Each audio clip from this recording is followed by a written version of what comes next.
Electro homeopathy के अध्ययन के क्रम में आज हम एनाटॉमी और फिजियोलॉजी वाले भाग में आपको टिश्यू का अध्ययन कर रहे हैं। तो टिश्यू के 4 प्रकार में हमने आपको एपिथेलियल टिश्यू और कनेक्टिव टिश्यू के बारे में अध्ययन स्टडी हम लोग कर लिए हैं।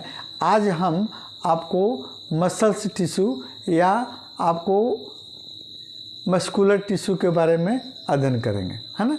तो मस्कुलर टिश्यू क्या है?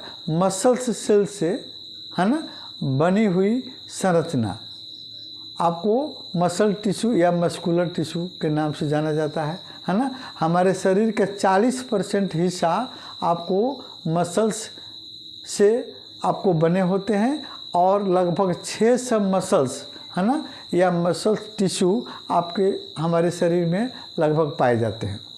ये मस्कुलर टिश्यू का एक विशेष आपको लक्षण है ना, मसल सेल्स से बने होते हैं, है ना।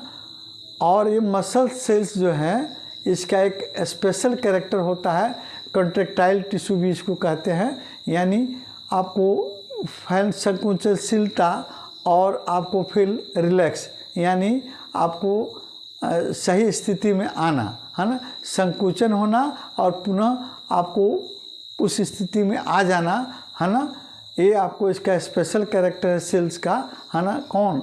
आपको कंट्रैक्टाइल सेल्स भी इसको कहते हैं, है ना। इस सेल से मिलकर ही आपको मस्कुलर टिश्यू या मसल्स टिश्यू का निर्माण होता है। ये लंबी, नचीली और प्रोटीन युक्त होती है और ये आपको संकुचनशील सेल से बने होने के कारण, है ना, आपको इसका मेन कैरेक्टर जो है आपको जैसे हार्ट में देखते हैं कि हार्ट में भी संकुचन होता है और फैलाव होता है ना। तो इसमें भी आपको हार्ट में भी इसी तरह के संकुचनशील आपको सेल्स का आपको बनावट होता है ना।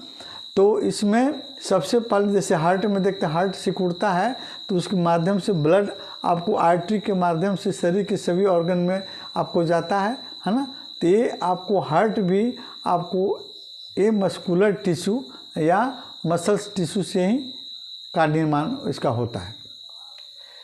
इस प्रकार के मस्कुलर टिश्यू शरीर के आपको स्किन के नीचे, ये टिश्यू कहाँ पाए जाते हैं?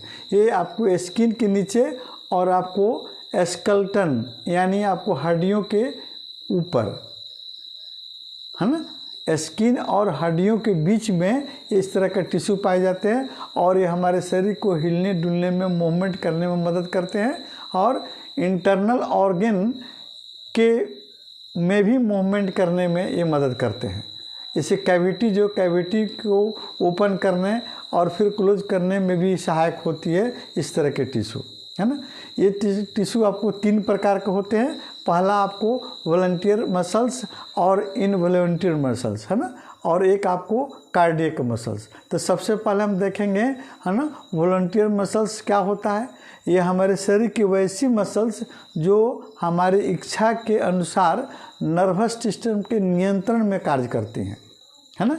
यानी हमारे शरीर में वैसी मसल्स जो हमारी इच्छा के अनुसार कार्य करती है लेकिन आपको नर्वस सिस्टम के नियंत्रण में कार्य करती है। जैसे हड्डियों की, इसमें आपको मसल्स जो होते हैं हड्डियों के दोनों सिरे पर जुड़े रहते हैं, इसीलिए इसको स्केलेटन मसल्स भी आपको कहा जाता है ना। और इस शरीर के हाथों पैरों, है ना, में गति प्रदान करते हैं। इस प्रकार के मसल्स में ज़्यादा गति होने पर ये मसल्स थक भी जाते हैं, है ना, और ये लैक्टिक एसिड के कारण थकते हैं। और इसमें जैसे हाथ और पैर, एक इस तरह के मसल्स आपको हाथ, पैर और गर्दन में पाए जाते हैं, आँखों में पाए जाते हैं। जैसे उसमें आपको गति को नियंत्रित, हमारी इच्छा के अनुसार नियंत्रण में कार्य करती हैं।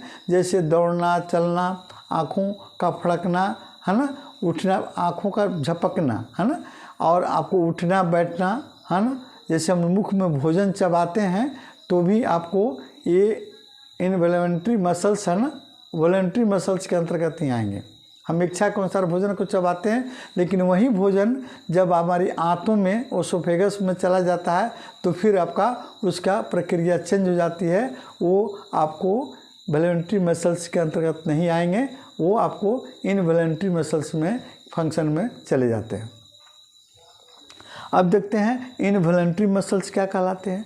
ये पेशियां जो है, इस तरह की पेशियां जो है हमारे इच्छा के अनुसार कार्य नहीं करती हैं, है ना।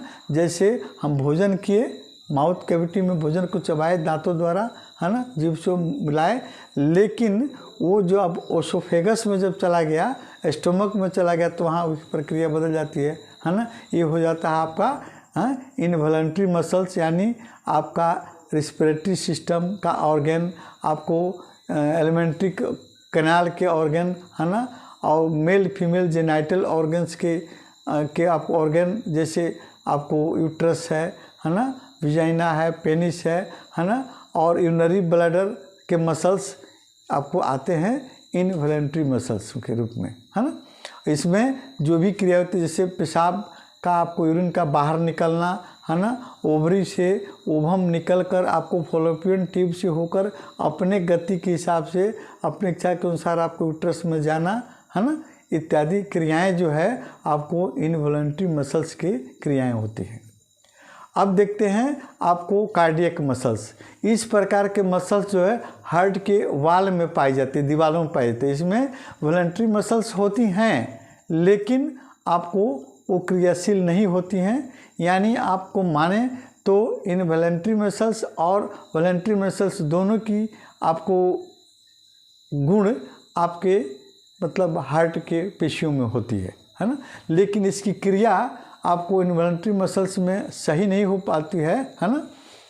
इनकी मसल्स में ब्रांच होते हैं और वो ब्रांच फैलकर जाल नुमा संरचना बनाती है, और यह बिना थके बिना रुके, है ना, आपको सिस्टोलिक और डिस्टोलिक प्रेशर के रूप में आपको नित्य प्रतिक्रियाशील रहते हैं। बिना रुके ही जीवन भर आपको ये सिस्टोलिक और डिस्टोलिक आपको रूप में क्रियाशील रहती हैं। यानी यह आपको जन्म से लेकर मरने तक आपको गतिशील रहती है। यानी आपको मस्कुलर टिश्यू के चलते, है ना, मसल्स टिश्यू के चलते इसका स्पेशल आपको मसल्स टिश्यू होता है जो कार्डियक मसल्स के नाम से जाना जाता है ना। अब हम देखते हैं कि इस पर कौन कौन सी इलेक्ट्रोहोम्योपैथिक औषधियाँ आपको कार्य करती हैं। सेल, हम जान रहे हैं कि सेल से मिलकर टिश्यू का निर्माण होता है, कम्प्लेक्स हो गया।